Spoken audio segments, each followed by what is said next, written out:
kelompoknya Handika, Fajar, dan Aulia. Ini sudah selesai waktunya 8.30, masih ada satu kelompok. Kita lanjutkan minggu depan deh yang satu kelompoknya. Terus nanti di sisa selingi di sisa waktu digunakan untuk belajar, review materi, baru kemudian habis lebaran lah kita ujian lisannya ya.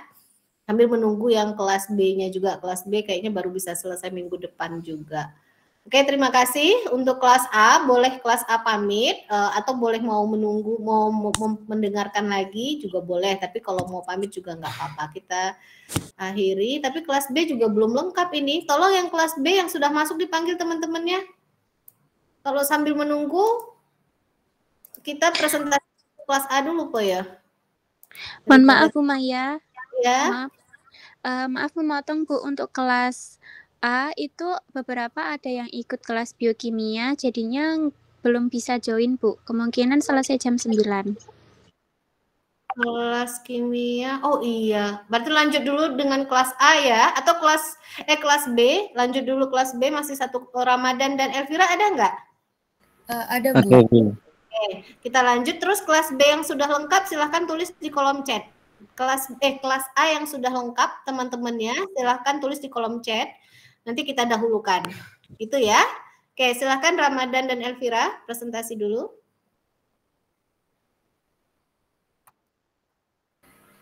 Baik, apakah slide-nya sudah terlihat? Sudah, silakan. Ya, baik. Udah langsung kesimpulan aja ini. Oh iya.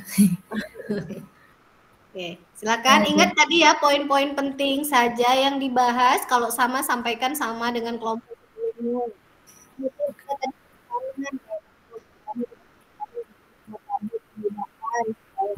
Terlibat siapa saja. Nah, itu bagus. Nah, modelnya begitu ya. Oke, silakan. Oke, langsung saja kita ke pendahuluan. AMDAL itu adalah kajian mengenai dampak suatu usaha seperti yang sudah dijelaskan oleh teman-teman kita. Jadi fungsinya itu untuk memberikan masukan dalam pengambilan keputusan, memberikan pedoman dalam upaya pencegahan, pengendalian, dan pemantauan dampak lingkungan hidup, dan memberi informasi dan data bagi perencanaan pembangunan di suatu wilayah. Nah, di sini ada 4 bagian, ada KA ANDAL, RPL, dan juga RKL. Untuk KA ANDAL sendiri itu meng-highlight mengenai ruang lingkup dan kedalaman kajian ANDAL, di mana kalau ruang lingkup itu mencakup dampak penting yang akan dikaji dan juga batas studinya, serta kalau kedalaman ANDAL itu membahas mengenai dengan metodologi yang akan digunakan untuk mengkaji dampak. Dokumen KA ANDAL ini disusun terlebih dahulu untuk menentukan lingkungan hidup dan mengidentifikasi isu-isu yang harus diperhatikan dalam penyusunan ANDAL. Sedangkan 3 dokumen lain itu digunakan untuk pengajuan perizinan. Jadi KA ANDAL itu duluan buat perencanaan. Kalau udah fix ada 3 lagi ANDAL, RPL, dan LKL digunakan untuk pengajuan perizinan. Fungsinya untuk menjadi rujukan bagi pemrakarsa instansi terkait untuk menyusun AMDAL dan juga menjadi acuan bagi penilai dokumen AMDAL. Di sini ada 4 bab. Bab 1 berisi latar belakang perusahaan, tujuan pendirian perusahaan, identitas pemrakarsa, dan lain-lain. Bab 2 itu meng-highlight tentang perlingkupan, yaitu rencana usaha, mengenai deskripsi awal usaha, detail bangunan, lokasi, dan juga kondisi awal lingkungan ditinjau dari komponen biologi flora, fauna, geofisika, kimia, sosial ekonomi, dan juga kesehatan masyarakat. Dan juga hasilnya itu pelibatan masyarakat, penentuan dampak namun masih dalam hipotesa, batas wilayah, dan juga ada batas waktu kajian. Bab 3 itu berisi metode studi. Metode studi itu berisi pengumpulan data, analisis dan data, dan metode perakiraan dampak penting mencakup komponen lingkungan geofisika, kimia, biologi, sosial, ekonomi, budaya, serta dampaknya pada kesehatan masyarakat. Dan bab 4 ini berisi pemrakarsa atau identitas penyusun AMDAL. Nah, untuk AMDAL sendiri adalah telaah secara cermat dan mendalam tentang dampak penting suatu rencana, usaha, atau kegiatan. Kalau KA ANDAL itu belum mendalam, kalau ANDAL itu lebih mendalam tentang dampak. Fungsinya itu untuk menyampaikan telaah secara cermat dan mendalam tentang dampak suatu rencana usaha atau kegiatan. Nah, hasil kajian dalam ANDAL ini berfungsi untuk memberikan pertimbangan guna pengambilan keputusan. Kalau tadi kan yang ANDAL itu kan untuk rujukan. Nah, kalau ini itu untuk bahan pertimbangan. Di Andal sendiri juga berisi 4 bab. Bab 1 itu berisi ringkasan deskripsi usaha tentu saja. Bab kedua itu berisi deskripsi lingkungan yang terkena dampak, mencakup kondisi biologi, geofisika, kimia, sosial ekonomi budaya, dan juga ada kesehatan masyarakat. Ada juga deskripsi usaha atau kegiatan yang berada di sekitar lokasi. Jadi nanti dampaknya kepada usaha-usaha atau kegiatan masyarakat di sekitar lokasi pembangunan perusahaan itu seperti apa. Dan juga bab 2 itu berisi perakiraan dampak penting secara rinci, mencakup tahap prakonstruksi, konstruksi, pasca konstruksi terhadap komponen yang terdampak, ada komponen biologi, geofisika kimia, tata ruang, dan lain-lain, serta persepsi masyarakat mengenai pembangunan suatu usaha atau kegiatan yang akan dilakukan. Didukung juga dengan analisis laboratorium dan juga data responden apabila diperlukan. Bab 4 itu berisi evaluasi dampak penting, mencakup telaah mengenai dampak dan pemilihan alternatif terbaik akibat dampak. Jadi selain memaparkan mengenai dampak, di Andal ini juga mencakup mengenai alternatif solusi untuk menangani masalah dampak yang kemungkinan ditimbulkan. Selanjutnya kan dilanjutkan oleh Rama. Baik, selanjutnya ada RKL. RKL ini merupakan dokumen yang terkait dengan hasil dokumen Andal yang memuat upaya-upaya pencegahan, pengendalian, penanggulangan dampak besar dan penting negatif dan meningkatkan dampak besar dan penting positif. Untuk tingkat kedalaman dokumen ini hanya memberikan pokok-pokok arahan, prinsip-prinsip, kriteria, atau persyaratan untuk mencegah atau menanggulangi pengendalian dampak. Kemudian untuk fungsi dokumen ini, salah duanya menghindari dan mencegah dampak negatif yang ditimbulkan dari aktivitas atau proyek tersebut terhadap lingkungan hidup. Kemudian meningkatkan dampak positif agar dapat memberikan lebih banyak lagi manfaat baik kepada masyarakat. Lanjut. Secara garis besar dokumen ini RKL memuat 3 bab. Bab pertama berisi mengenai latar belakang perusahaan, maksud dan tujuan proyek yang akan diajukan, serta alasan perlunya penyusunan dokumen RKL. Untuk bab 2 berisi mengenai pendekatan, salah satunya pendekatan teknologi dalam mengelola limbah ataupun dampak lingkungan akibat suatu proyek. Untuk bab 3 berisi mengenai upaya pengelolaan lingkungan hidup, lokasi, periode pembiayaan pada tiap titik atau aspek lingkungan, seperti kondisi tanah, flora fauna, kualitas air, sistem drainase, dan lainnya. Next.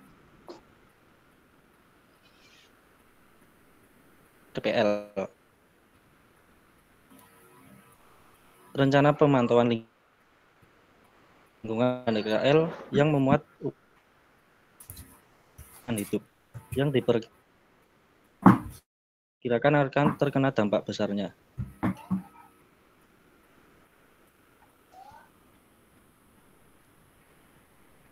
Apakah masih kelihatan?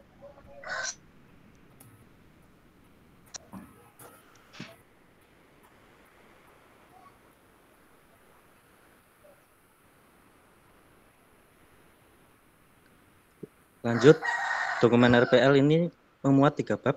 Bab pertama berisi latar belakang sama halnya dengan RKL.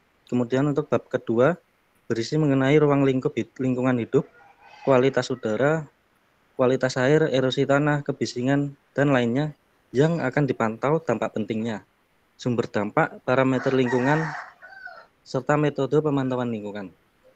Bab 3 berisi mengenai lokasi, periode pembiayaan pada tiap titik atau aspek lingkungan, sama halnya dengan dokumen RKL. Next. Untuk regulasi pemerintah sendiri, yang kemarin di highlight itu adalah PP nomor 22 tahun 2021 membahas tentang perlindungan dan pengelolaan lingkungan. Nah, mungkin untuk pasal-pasalnya dan bab-babnya sudah dijelaskan oleh kelompok sebelumnya. Ada 5 bab mengenai pendahuluan, persetujuan lingkungan, perlindungan, pengelolaan, dan juga lain-lain. Nah, yang saya highlight di sini adalah kalau PP nomor 22 tahun 2021 itu juga didukung dengan beberapa lampiran, ada 15 lampiran yang digunakan sebagai pendukung dalam regulasi dan pembuatan keputusan. Lampiran tersebut diantaranya adalah daftar daftar limbah B3 dan non B3, juga regulasi-regulasi lainnya.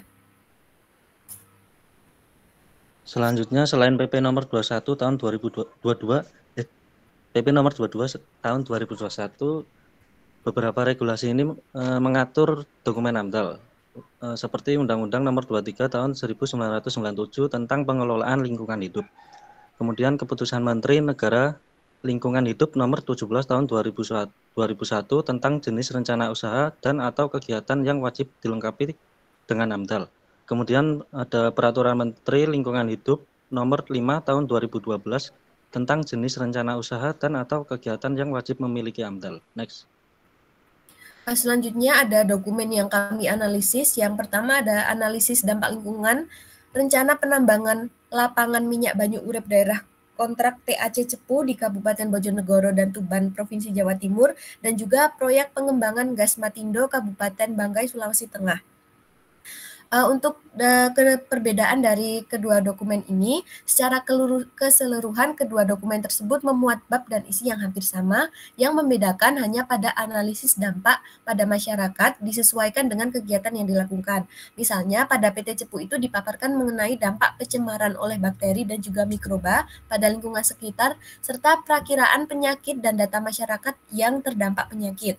Sedangkan pada PT Pertamina hanya memaparkan dampak penurunan sanitasi lingkungan, tidak disertai dengan perakiraan penyakit.